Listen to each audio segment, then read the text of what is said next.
orang dalam kehidupan ini senantiasa berusaha meraih dan mencari sesuatu yang mendatangkan keuntungan, setidaknya keuntungan yang bersifat moral.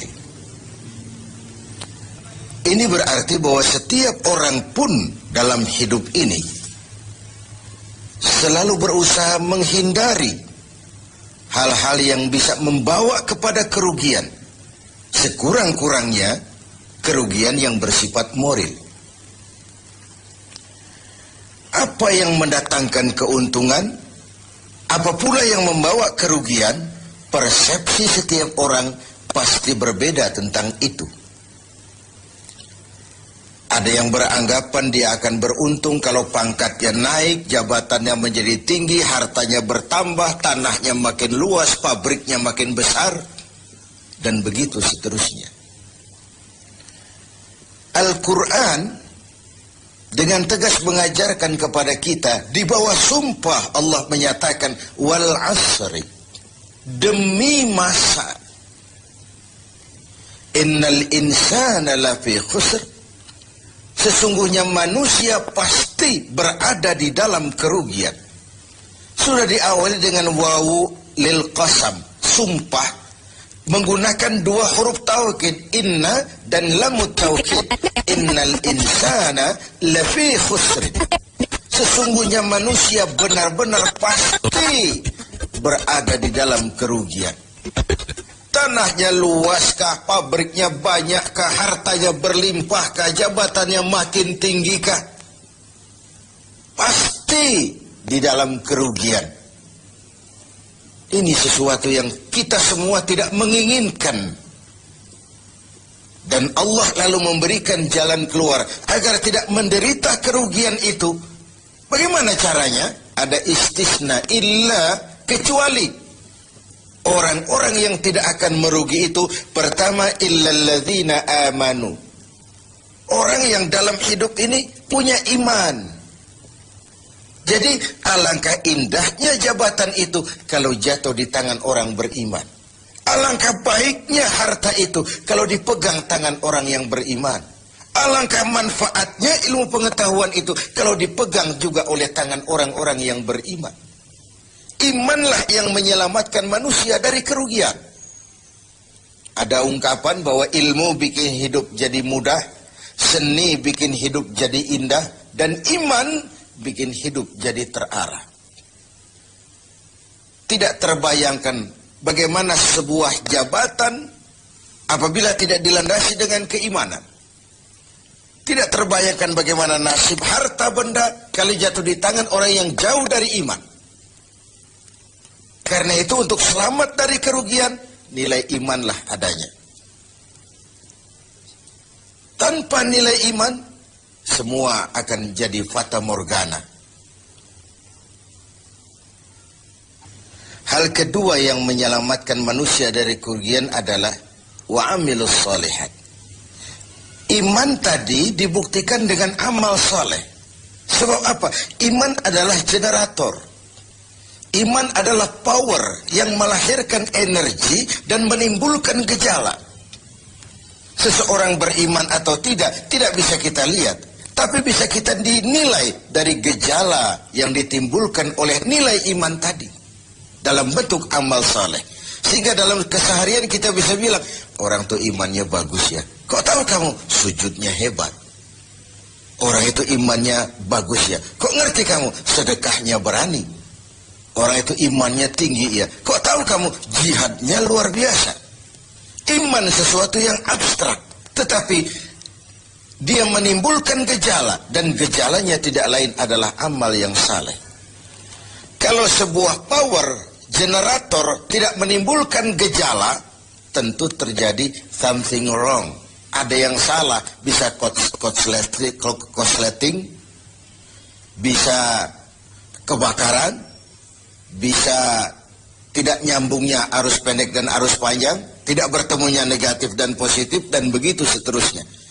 Begitulah kalau iman tidak menimbulkan refleksi berupa amal yang soleh, ada sesuatu yang harus diservis, ada sesuatu yang harus diperbaiki. Maka dalam berbagai ayat di dalam Al-Quran, amanu tidak terpisahkan dengan wa amilus sholihat. Iman, amal soleh. Iman, amal soleh. Sebagai pertanda, dua hal itu memang tidak bisa terpisah satu dengan yang lain. Gak bisa secara tenang-tenang orang berkata, saya biar pelit iman saya kuat loh. Saya biar tidak sholat iman saya mantap mas. Saya biar tidak pernah jihad tapi iman saya luar biasa. Tidak mungkin logika seperti itu. Setiap amanu melahirkan gejala yang disebut amal saleh. Ini hal yang ketiga. Yang keempat, setelah iman dan amal saleh, tawasaw bil haq, saling menasihati dalam kebenaran, bukan dalam kebatilan, bukan dalam kemunkaran. Setiap kita berkewajiban menegakkan yang ma'ruf, mencegah yang munkar sesuai dengan bidang dan kemampuan kita masing-masing. Orang yang selamat dari kerugian selalu nasihat menasihati dalam kebenaran, betapapun resikonya, betapapun kondisi masyarakatnya. Tegar, dan ini pernah diingatkan oleh Rasul, akan selalu ada di tengah umatku sekelompok orang yang tegak menyatakan kebenaran. Dia tidak takut risiko yang tumbuh karenanya. Sebagai yang diungkapkan oleh Napoleon, kalau ada 1000 penegak kebenaran, saya satu di antara yang 1000 itu. Kalau ada 100 orang yang menegakkan kebenaran, saya juga satu dari yang 100 itu. Kalau ada 10 orang yang menegakkan kebenaran, saya pun satu dari yang 10 itu. Kalau hanya 1 orang yang berjuang menegakkan kebenaran, sayalah yang satu itu. Walaupun besok langit akan runtuh, bumi akan bergulung, kebenaran tetaplah kebenaran. Orang yang tegar menghadapi kebenaran makin langka. Orang yang tidak larut di dalam memperjuangkan kebenaran semakin sedikit jumlahnya. Tapi kalau kebenaran tidak ditegakkan, keadilan tidak dinyatakan, maka kebatilanlah yang akan berkuasa. Sungguh pun demikian. Yang keempat, Allah menutup ayat ini, watawasaw bis sabr. Nasihat menasihati dalam kebenaran dan nasihat menasihati dengan cara yang sabar. Kalau kebenaran sebuah prinsip, maka kesabaran adalah sebuah strategi.